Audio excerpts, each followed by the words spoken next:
terms of what we would call a first cause proof of God's existence. Cosmological argument is also known as God's existence. And at the same time, what I'm trying to do is, I'm going to try and take it a level beyond just a proof, because we're really doing two things at the same time. One is we're looking at custom evidence that we know that doesn't even know. How do we know that? And at the same time, we're trying to develop a hashkafa. I think I mentioned last week, part of what we're trying to do is not only educate a person on why we believe in God, but really at the same time to define in the process what do we mean by God? What is this thing called God? Tremendous nafkamin is an understanding. The Tafel Sabriya, you want to understand the Hirachovshin, you want to understand a lot of things about what's going on in the world, Hashkafa Pratis. A lot of the big issues in Hashkafa can be much more easily understood once we understand the nature of what we mean by Hashem and the nature of Hashem's relationship to the world. So we'll call it a proof, and we're going to take it a level beyond proof in order to address the questions. What did we say last class? What we said was there seem to be two arguments that on a simple level deal with the question of the origin of the universe. Argument number one, approach number one, is really from the Greeks, and that's the approach that the world is eternal, it's been here forever. It has no beginning. Jewish approach, Torah approach, of course, is Bereshis Bara, there was a beginning. An infinite created a finite. We said that the basic problem with the Greek approach to the question was there's a logical difficulty.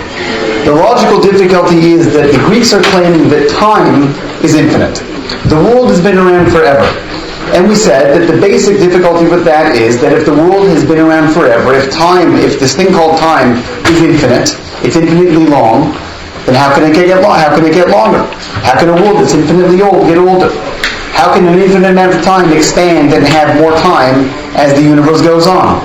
Just like we say there's a basic logical difficulty with saying that something infinitely big gets bigger, or something infinitely long gets longer, or that somebody infinitely smart can get smarter. There's no such thing. Infinitely smart means it's crossed all possible bounds. Infinitely long means it has no edge. Something with no edge can't get longer. If it got longer, it means it had an edge before, because you're measuring it compared to the size it was before. We give the example of the marbles. So we would say that the basic difficulty with the Greek view is that there's a basic illogic in it.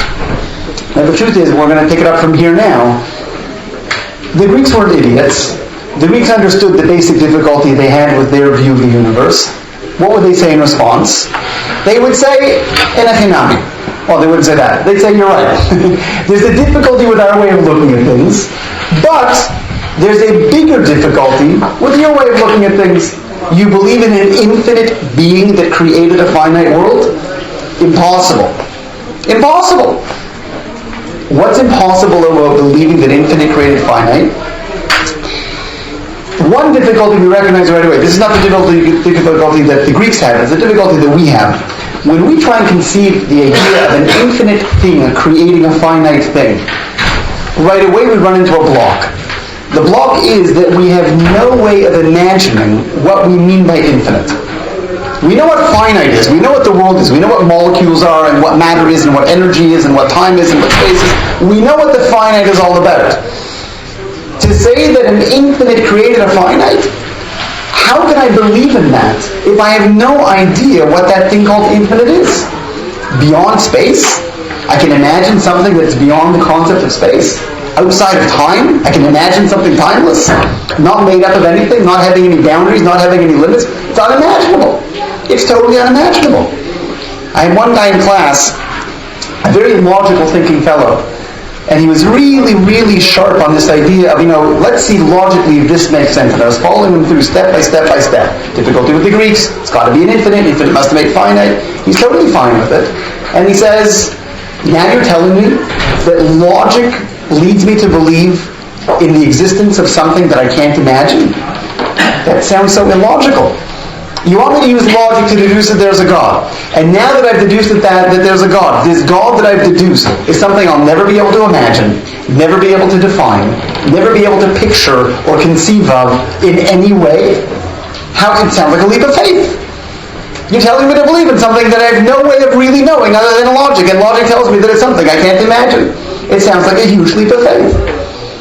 So I spent a few minutes in class trying to describe to him the difference between knowing something because it's logical even though you have no way of imagining what it is? Is it schwer to say I can believe in something because it's logical, even though it's impossible for me to imagine what that thing is? We had a few minutes going back and forth trying to make that chiluk. And with an unbelievable hashgacha, a guy walks in the room as I'm giving this class. A fellow walks in the room, wearing a kippah, blind. I don't know where he came from. I was giving a class in the yeshiva. A guy walks in the room with a white cane, banging his way into the room, and sits down in the back of the room. Turns out he's a professor of economics at NYU, modern Orthodox. And he was at H, he was in the old city, decided to drop by. He's sitting and listening to my class. It was the oddest thing. And he's listening to this debate I'm having with a student about it's unimaginable, but it's logical, but you can believe it even if you can't see it. So this fellow puts up his hand and he says, Rabbi, can I explain what you're trying to say? I said, Vakasha. So he says the most brilliant mashal.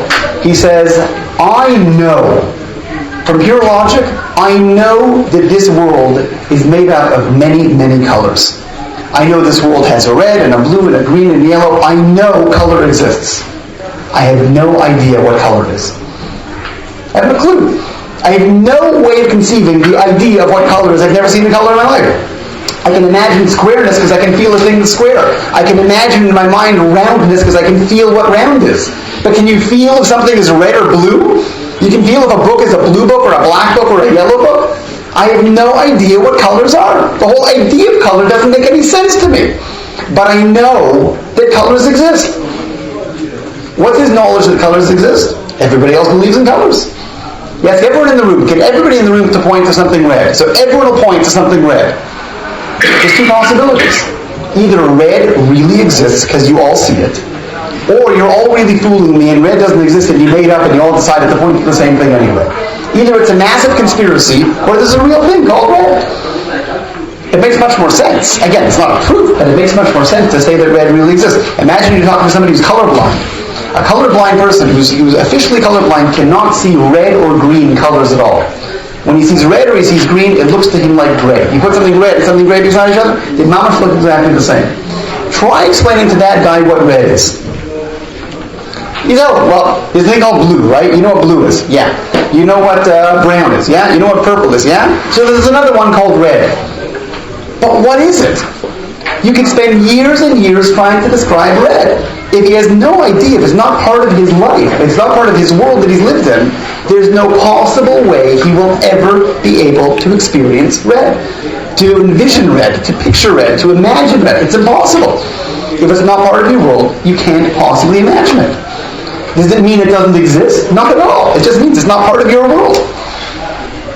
If I told you that I went to the moon, if I told you I went on a trip to Jupiter, and on Jupiter I saw a mountain, and this mountain that I saw was a totally different color than any color you've ever seen. It was only one color, and just like you have in our world, there's a red and a blue and a yellow, primary colors, this mountain was an entirely different color than any color you've ever seen.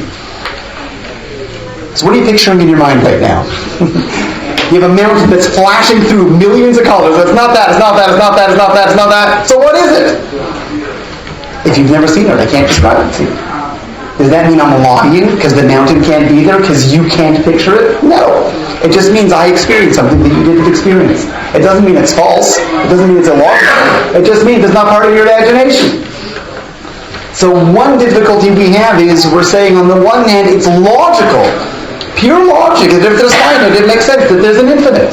If time is finite, time had to have a beginning, there must have been a beginner. The beginner must be outside of time. Can I imagine timelessness? It's unimaginable. Can I imagine that if space is finite, right? The world is growing, the space is expanding, the universe is expanding, all of space, there's an edge. Can I imagine the idea of something existing beyond space? It's absolutely impossible to imagine. Right? The picture, the model the Torah presents to us, Bereshis bara, means once upon a time there was no physical mitzias. There was no space, there was no time, there was nothing. Just Hashem. And then Hashem created. So what did it look like before that? It's impossible. I think of just black, empty space. Was it black? No, there's no such thing as black. Was it empty? There's nothing there to be empty. Was it space? There was no such thing as space. It's impossible to imagine. Does that mean God doesn't exist? No, it just means that no matter how hard I try, I will never possibly be able to imagine what we mean by God. To imagine. I can talk about what infinite is. I can talk about the properties of infinite. Infinite doesn't have this limitation. Infinite must be like this. Infinite can't have this difficulty or this definition. There's many things I can say about what infinite is. But there's nothing in my imagination that's ever going to give me the slightest glimpse of what infinite actually is in a way that I can appreciate it. So I have to right away, when I'm looking at the Torah perspective on this question, origin of the universe, infinite created finite, step number one is forget imagination. Forget imagination. And don't be bothered by the fact that you can't imagine something and that therefore you have questions about whether it exists. It makes perfect sense that infinite created finite, even if we have no way of picturing it. That makes sense so far? I'm not taking questions, but does that make sense? As much as it can make sense. Okay, so if that's the case, then what problems did the Greeks have with the Jews? The Greeks had no problem dealing with abstract notions like beyond space, beyond time. They could handle the idea. What then was their difficulty with the concept that we present of saying infinite created finite? You could really break down their question. It's really one question that I'm going to present it in a couple of different forms, so you can see it from a couple of different angles. The most basic way of formulating the kasha that they had was to say the following. If you believe that there's a thing called infinite, and you're claiming the infinite created finite, the difficulty is you're now saying that something exists called infinite, and something in addition also exists called finite. There's infinite and something else? How's that possible? Infinite can tolerate the existence of something other than infinite? It doesn't make any sense. Infinite must be all-inclusive. Infinite doesn't have an edge where you say, well, there's infinite, and then there's a bunch of other stuff outside of it. What do you mean outside of infinite? Infinite doesn't have an edge. You can have something outside of a building. You can have something outside of a book. You can have something outside of a room. You can't have something outside of infinite. You can't have something beyond infinite. The idea of saying that now we have a world where there's infinite and something in addition to infinite doesn't make any sense. You can't add on to infinite. You can't have something in addition to infinite. It doesn't compute. It seems totally illogical. One way of formulating the kasha. A second way of formulating the kasha. When? When do we consider the creation of the universe from the perspective of finite? When did it happen? Well, from our perspective, we can count back time and say it happened X number of years ago. Torah says 5766, depending on how you measure time, maybe it's really millions of years or billions of years, whatever it is, X amount of time ago, the world came into existence. And before that moment of Bereshit bara, or before that thing called the Big Bang, there was no creation. From a finite perspective, there's no problems. But what does it mean from an infinite perspective? From Hashem's perspective, when did He create? From Hashem's perspective, there could be a thing called the moment of creation. There was just Hashem, and then there was Hashem and with His creation. Hashem went through a past, present, and future. Hashem went through being, what He was and what He is. How is that possible? Hashem became a creator.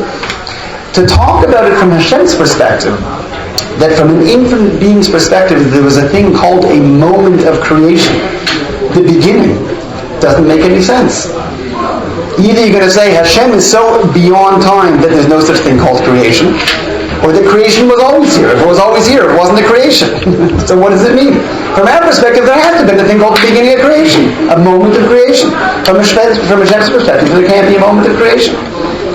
Right? We're not saying we don't know how long God was hanging around before He decided to create. That's clearly not the issue. There was no such thing as time. But to say that Hashem went through a before and an after, first it was God as Himself, and now there's God as the Creator. That's not possible for an infinite being to go through that kind of a change. So in terms of when you look at it from the perspective of time, it's a difficult question. Greeks would say it's an impossible question. It's illogical. A third way of viewing the kasha is in terms of where. Where relative to us does Hashem exist? And where relative to Hashem do we exist? Where is God? We live in a finite world. This is a world made up of a bunch of molecules. Hashem is part of the world? Well, what does that mean? Hashem is an infinite being, yet He takes up space? That doesn't make any sense. Well, maybe Hashem isn't part of space. Maybe Hashem is beyond space. Hashem is on the outside. So what does that mean? There's this big bubble called the finite world that we live in, and beyond the bubble, on the outside, that's where the thing called infinite. There's a border. Hashem starts over here and stops over here, and we take over. An infinite being can't have an edge. An infinite being can't have a border. To say that Hashem is within space limits Hashem. He's not infinite anymore. To say that Hashem is not part of space and he's beyond space and he's outside of space limits Hashem. He's not part of space. Either way, you're talking about a being that can't be infinite. So in terms of infinite plus something else, in terms of when God creates, in terms of where God creates, none of it makes any sense. Fourth question. They're all really the same question from different angles. The fourth way of presenting the kasha is in terms of what does it mean that Hashem had a will to create. To say that Hashem created, he had a will. Hashem decided to create. Hashem had a will to create. So that would mean that before creation, there was a will. And he hadn't yet acted on that will. So what does that mean? Hashem was missing something until he created? You have a will to do something and then you do it. But when you have a will and you haven't done it yet, that means you must be lacking something. So to say that Hashem created the world because he had a will to create, so what was going on before he had the will to create? He had the will, he had the need, he didn't have the need. He needs to create a world, then he's not infinite. He needs something else to exist. He's not independent. No matter how you slice the cake, you're going to have a problem. Infinite and finite, according to the Greeks, can't possibly fit together. They just don't make sense. They just don't make sense. So I want to give you two answers to the question and frame it back into the area where we talked about before. We would claim that the Greek difficulty is the Greek view is fundamentally illogical. The Greeks would say our view is fundamentally illogical. How do we know who's really right? The Greeks don't have an answer to their question. They say you're right, there's difficulties, but yours is more schwer than ours. So let's see how we handle ours. How do we handle these kashas that we have when you talk about infinite and finite coexisting? There's two approaches. There's a simple approach, a more philosophical approach, which is to say very simply that when we talk about infinite and finite coexisting, we don't expect to have answers to the questions when you're using finite language. You have a kasha on God in terms of time? That's because you're so stuck in time, you don't even know what it's like to be beyond the idea of time. Your kasha is on God, when did he create? You're talking from the perspective of time. You can't ask a kasha from within time on a being who transcends the whole idea of time in a way that you can't even picture it or imagine it. Where did Hashem create? Space is finite. Don't ask a kasha from finite on something that's not part of finite. Right? Keep in mind, when the Greeks say that time is infinite, they're talking about an actual thing called time. Time itself has gone forever. They're not talking about an infinite, unimaginable thing. They're talking about time. We know what time is. We are claiming right from the beginning when we present our picture that this whole idea of something infinite is unimaginable. So we would say once you're dealing with it, right, our picture is this unimaginable infinite created a imaginable finite. Right away, even before the Greeks asked their kashas, you know what we're going to say? Of course you're going to have paradoxes. Of course, when you try and put the whole picture together, it's not going to make sense. You know why? Because there's no way we can wrap our heads around what infinite is. Of course it's going to lead to paradoxes. It's like the person who's blind trying to understand color. There's paradoxes. It doesn't make sense. It's unimaginable. Fine. We expect it to be that way. Because the whole definition we have of what this infinite being is something beyond our grasp. It's perfectly logical that there is a thing called infinite. But how do I fit infinite and finite together? I'm so stuck in finite. I'm so much a part of the world of finite. I'm stuck in this bubble. I can't even imagine what's beyond finite. So you're going to ask kashas and how it all fits together? If I was standing outside of the system and I could see infinite and I could see finite, I could tell you how they fit together. I'm too stuck in finite to understand it. So in other words, what are we really saying? We're saying bottom line is, when we approach the Greek question, the Greek view, we would say it is fundamentally illogical. You're saying there's something called time, which is a finite thing, and you're saying somehow it adds up to infinite, which is mathematically and logically impossible. Mathematically, logically impossible. When you look at our view, space and time and will and God plus something else, that's not a law. That's not illogical. It's paradoxical. It's paradoxical. What's the difference between a paradox and something illogical? Illogical means it can't possibly be, because it can't possibly make sense. When the Christians say 1 equals 3 and 3 equals 1, that's called illogical. 1 equals 1, 2 equals 2, 3 equals 3. Don't tell me that 1 equals 3. That's illogical.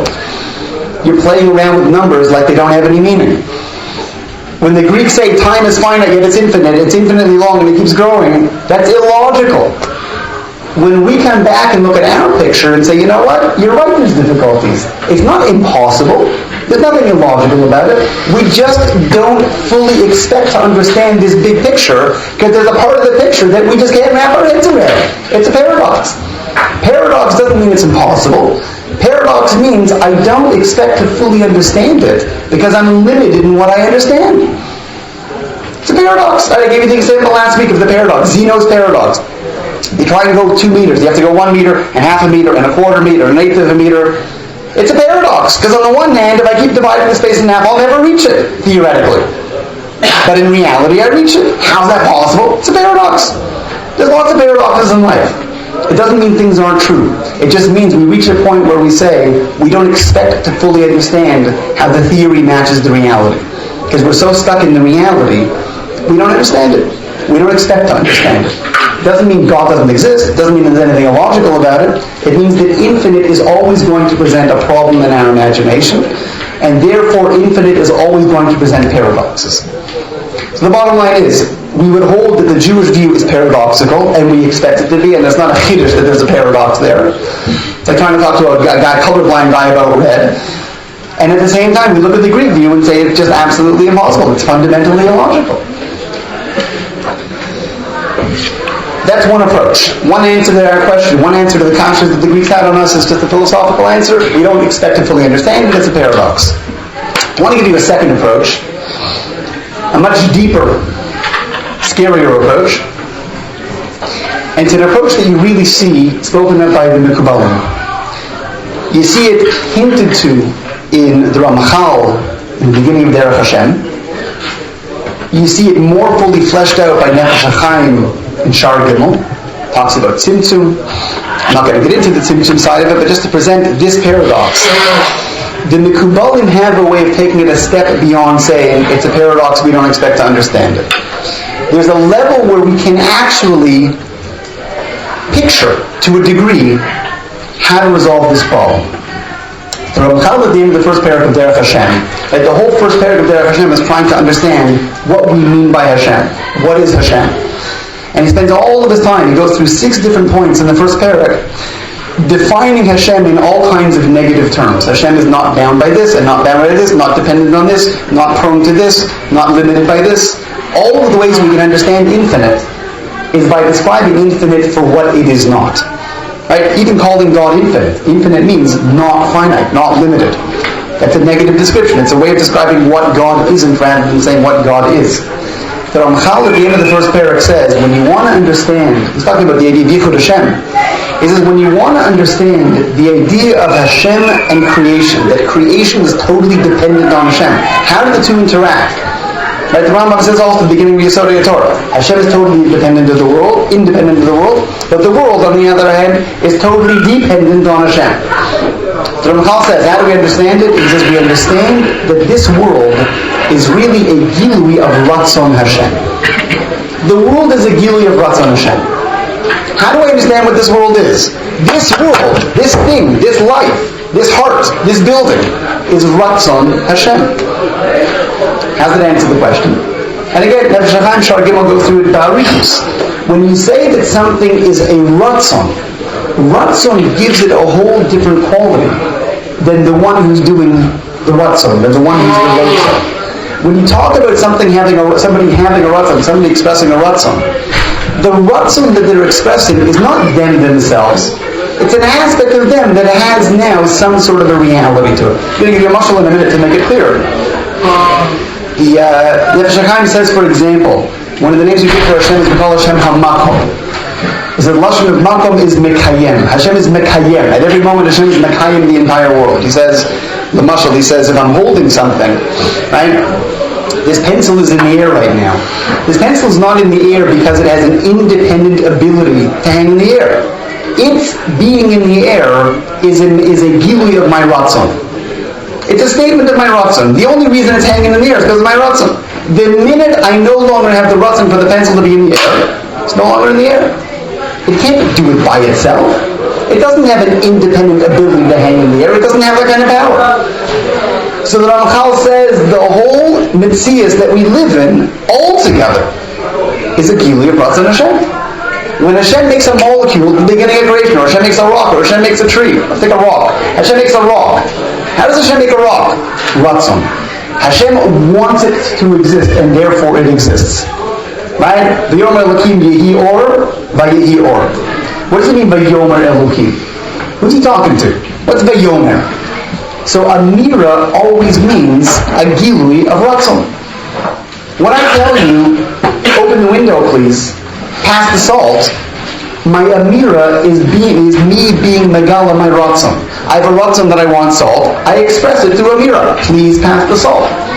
When Hashem has a Ratzon that there should be a rock, He speaks, so to speak. What does it mean? He says, let there be light. He says, let there be a rock. What it means is He expresses the Ratzon.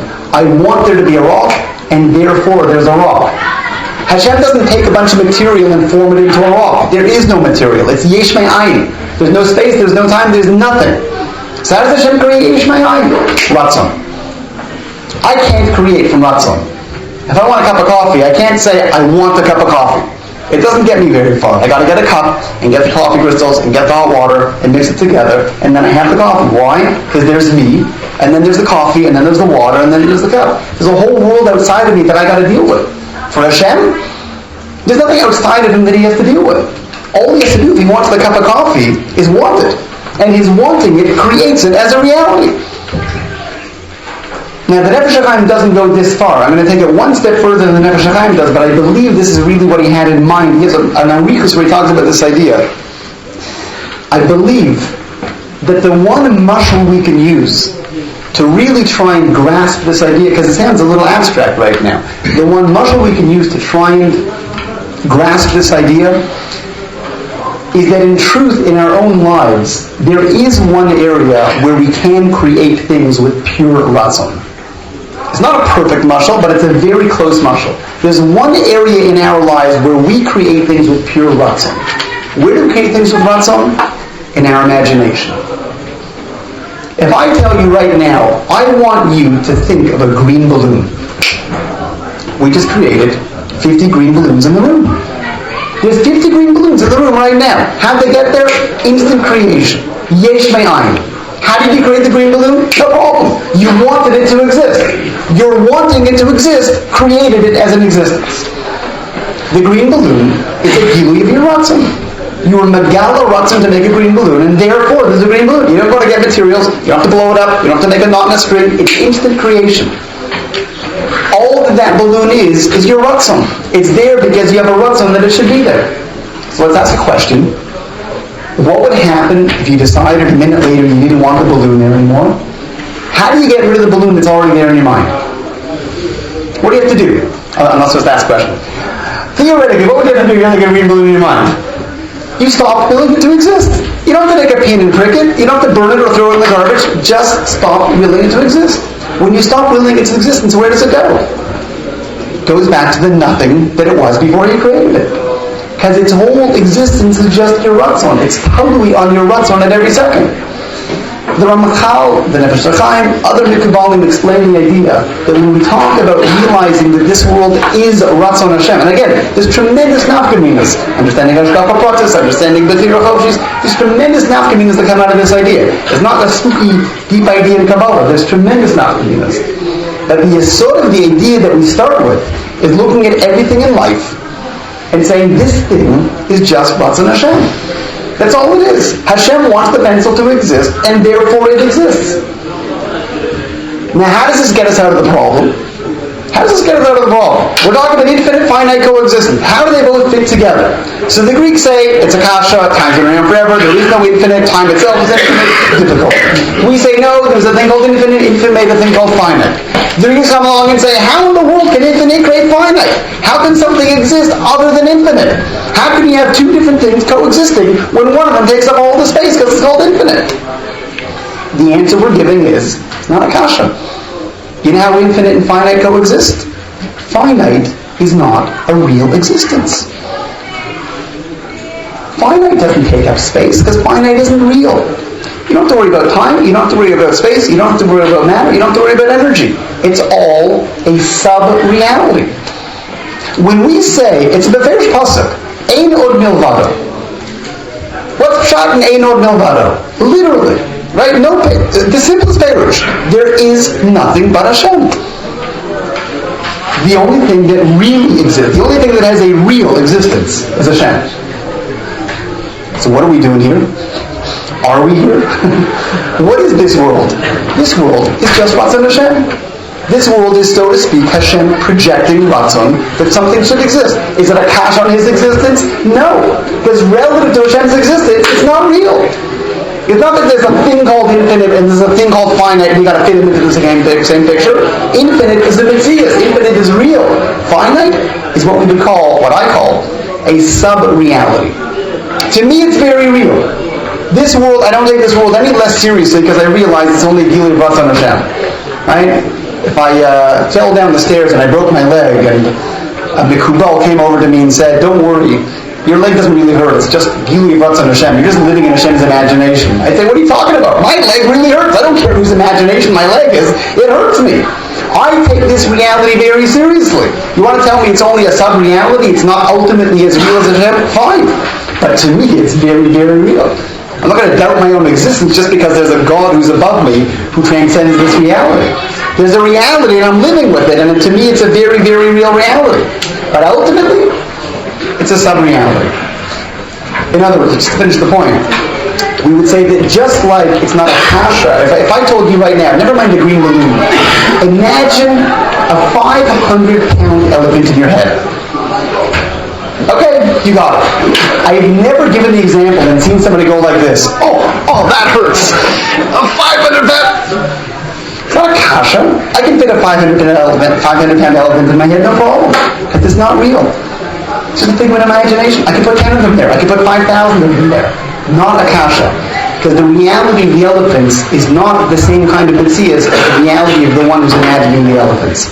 When the Ramchal says the world is a Gili Ratzon Hashem, it means this world is not the same level of existence, the same level of reality, as the one who's creating it and imagining it, right? It's because of that, I'm staying with this point, Ramchal says, instead of calling Hashem a bore, what do you mean bore? You're not boring the balloon in your mind. You're keeping it going all the time. Instead of calling Hashem a bore, a much more accurate description of Hashem is to call Hashem a Mekayim. Hashem is Mekayim, right? Mechadish b'chol yom tamid ma'aseh b'reishis. Every moment of existence has to be another moment that Hashem is willing us to exist. The green balloon is in your mind right now, only if right now you're willing to be there. Mechadish b'chol yom tamid ma'aseh b'reishis. Every moment of existence is another moment of Hashem being Megala Ratzon, that whatever molecule is doing whatever it's doing, anywhere, anytime, is doing exactly what Hashem wants it to do.